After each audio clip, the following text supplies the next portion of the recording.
Good morning to all of you, dear students of class 7th. In last video, we have discussed exercise B of chapter 6. Today, I will discuss the next topic of this chapter, simplification of algebraic expressions.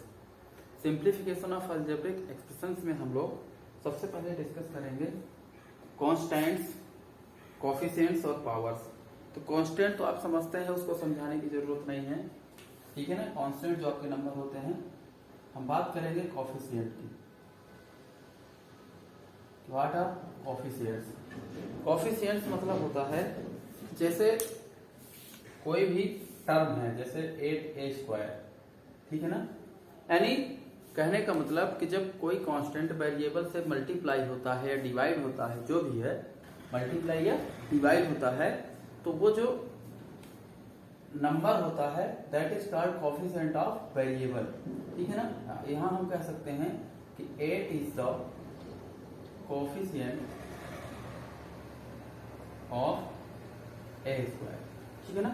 यानी variable के साथ जो number या जो numerical value का product है वो क्या होगा, कोफिशिएंट हो जाएगा, ठीक है। तो कोफिशिएंट को सिर्फ इतना मतलब है। उसके बाद पावर्स की बात करें तो पावर मतलब वेरिएबल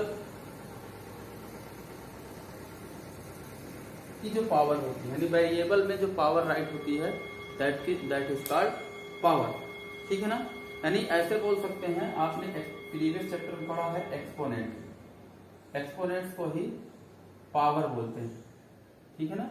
तो इसको आप बहुत अच्छी तरह से जानते हैं, ज्यादा समझाने की जरूरत नहीं है। तो ये तीनों डिफिनेशंस आपको नोटबुक में राइट कर लेना है और समझना है, ठीक है। इसके बाद हम बात करते हैं लाइक एंड अनलाइक टर्म्स की। देखिए लाइक और अनलाइक टर्म्स क्या होते हैं। लाइक का मतलब होता है with same variable and power. For example जैसे 2x², 9x², 10x², ये सभी लाइक टर्म है। यानी आपको न्यूमेरिकल वैल्यू से कोई मतलब नहीं है, आपको सिर्फ वेरिएबल से मतलब होना चाहिए और वेरिएबल्स में उसकी पावर से मतलब होना चाहिए, ठीक है ना। जैसे यहाँ x² है, यहाँ x² है और यहाँ भी x² है, ये आपके लाइक टर्म हो जाएंगे। अनलाइक टर्म का मतलब क्या है, different power and variable, different power and variable. For example जैसे 2x², 3xy, 5y², ये तो ये क्या है आपके, कि अनलाइक टर्म्स हैं। बात क्लियर हो गई। तो लाइक और अनलाइक बहुत सिंपल है। लाइक का मतलब same power same variable, unlike different power different variable are called unlike terms, ठीक है। तो इतने टॉपिक आपको क्लियर हो चुके हैं।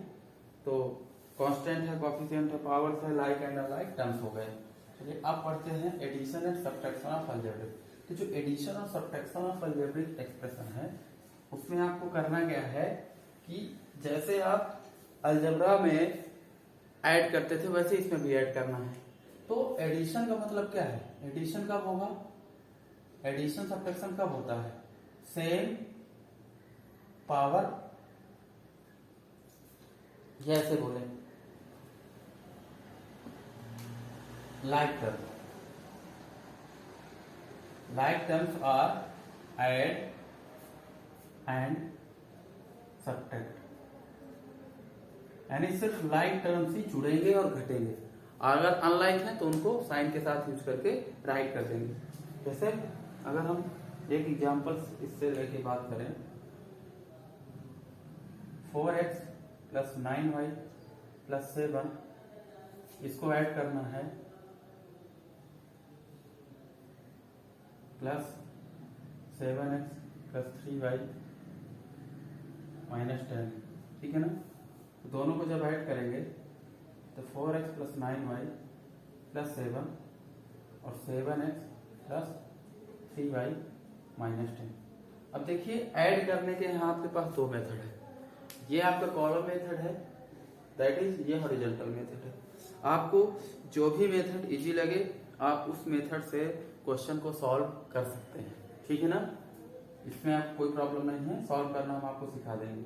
ऐड करेंगे तो 4 और 7 कितना होता है 11x, वाई वाई के हैं जुड़ जाएंगे, भाई एक्स एक्स के हैं लाइक टर्म्स जुड़ेंगे, एक्स एक्स के जुड़े तो अब जोड़ने में आपको करना क्या है, जोड़ने और घटाने में वेरिएबल्स को नहीं जोड़ना है, सिर्फ आपको सेम वेरिएबल वाले नंबर्स को जोड़ना घटाना है, यानी उनके न्यूमेरिकल वैल्यू को। जैसे 4 और 7 जुड़ा तो 11 हो गया और x, इसके बाद 9 3 जुड़ा तो 12 हो गया y, क्योंकि दोनों सेम है। इधर प्लस का 7 और माइनस का 10 है तो इधर आ जाएगा माइनस का 3। फिर जब दोनों ऐड होंगे तो प्लस 7 और माइनस 10 जब ऐड होंगे तो माइनस का 3 आ जाएगा। यानी आपको सिर्फ सेम लाइक टर्म्स को ऐड करना है, ठीक है ना। अब अगर हम जैसे बात करें कि 2x और ऐड 2x एंड 3y, तो क्या ये जुड़ेंगे? बिल्कुल नहीं जुड़ेंगे, लेकिन इनका आंसर हम लिख देंगे 2x प्लस 3y। अब ये नहीं इसको लिख सकते कि 5xy, ये गलत हो जाएगा, ठीक है ना। इस चीज का ध्यान दीजिएगा कि कुछ लोग कर देते हैं 2x प्लस 3y को 5xy 2 3 5 हो गया और xy साथ में, तो ये आपका आंसर गलत हो जाएगा, इसको मत लिखिएगा। जब अनलाइक टर्म्स को ऐड करेंगे तो उनको अनलाइक टर्म्स को लिख देंगे और साथ में प्लस का साइन यूज कर देंगे, बस इतना सा इसका मेथड है, ठीक है।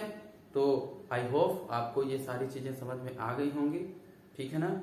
इससे रिलेटेड अब देखिए जो एक्सरसाइज है उसको हम देखते हैं।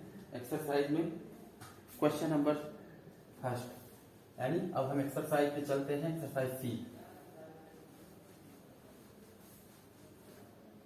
एक्सरसाइज सी का क्वेश्चन फर्स्ट देखते हैं। Classify following terms as like terms और अनलाइक टर्म्स। देखिए फॉलोइंग को लाइक और अनलाइक में क्लासिफाई कर देना है, तो देखिए समझिए कैसे क्लासिफाई करेंगे, ठीक है। एक तो समझ लेंगे तो आपको क्लासिफाई करना भी आ जाएगा। जैसे फर्स्ट का ए है 9x² minus 11x² comma 118x², यही है।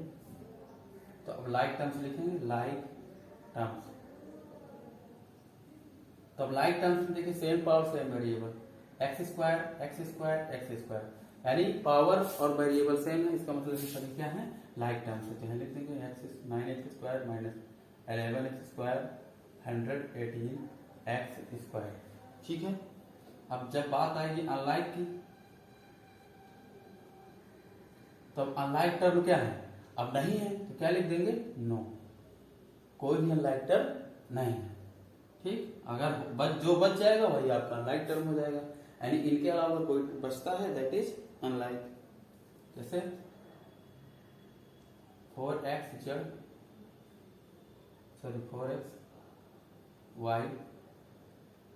6xz, ये ऑप्शन में 11yz। अब देखिए ये अब ये इधर देखिए 4xy 6xz 11yz, क्या तीनों एक जैसे लग रहे हैं, इनके पावर वेरिएबल सेम है, कहीं सेम है, इसमें xy है, इसमें xz है, इसमें yz है, क्या है नहीं है। तो अब लाइक टर्म्स अगर लिखेंगे तो क्या लिखेंगे, लाइक टर्म्स में नो लाइक टर्म्स, और अनलाइक में ये तीनों अनलाइक है, तीनों क्या है अनलाइक है, तो लिख देंगे 4xy 6xz 11yz, ठीक। ये तीनों आपके क्या है अनलाइक है। तो इस तरह आपको क्वेश्चन फर्स्ट के बाकी ऑप्शंस आपको करने हैं, ठीक है। आई होप आप कर लेंगे। Question second,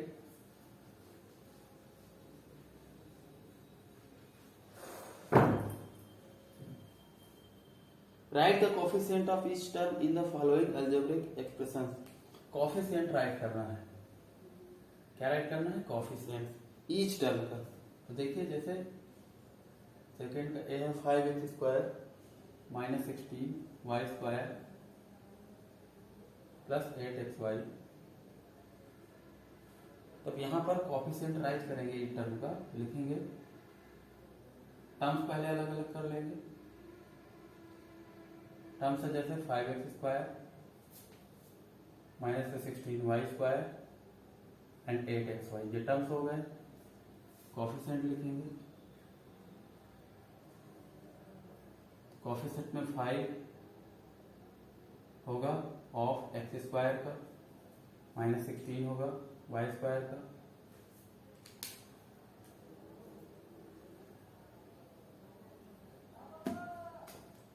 -16 of Y square,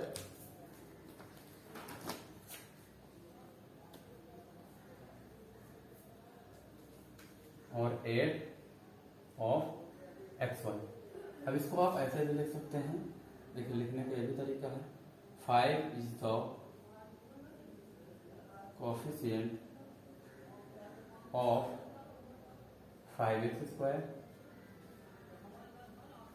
sorry only x square, है ना भाई। 5 यहाँ पर 5 क्या है, एक्स स्क्वायर का कोफिशिएंट है। -16 इज द, -16 किसका कोफिशिएंट है, अब आप देख सकते हैं ऑफ वाई स्क्वायर का। फिर 8 is the,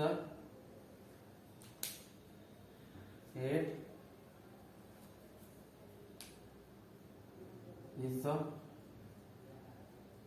coefficient of X Y. 8 क्या है, एक्स वाई का कोफिशिएंट है। तो आपको इस तरह सॉल्यूशन कर देना। तो सभी में आपको जैसे बी और सी हैं, तो सबके अलग अलग जो आपके टर्म है, टर्म में आपको न्यूमेरिकल वैल्यू को ले लेना है। न्यूमेरिकल वैल्यू को लिख देंगे कि जैसे 5 is the coefficient of x square, इसी तरह आपको सारे ऑप्शंस कर लेने हैं। क्लियर? तो उम्मीद है कि आप लोग बी और सी भी कर लेंगे। Clear? Question 3, identify the power of A in each of the following algebraic expression. Question 3 में आपको ए की पावर आइडेंटिफाई करनी है। बात क्लियर हो रही है? सिर्फ ए की पावर को आइडेंटिफाई करना है। जैसे ए नंबर में कैसे समझिए, 5a square b plus 7bc। तो अब इसमें आपको ए की पावर करनी है, तो लिखेंगे पावर ऑफ ए क्या हो जाएगी, ए की पावर कितनी है, 2 है, तो लिख देंगे इक्वल टू 2, बस इतना लिख देना है। ठीक है?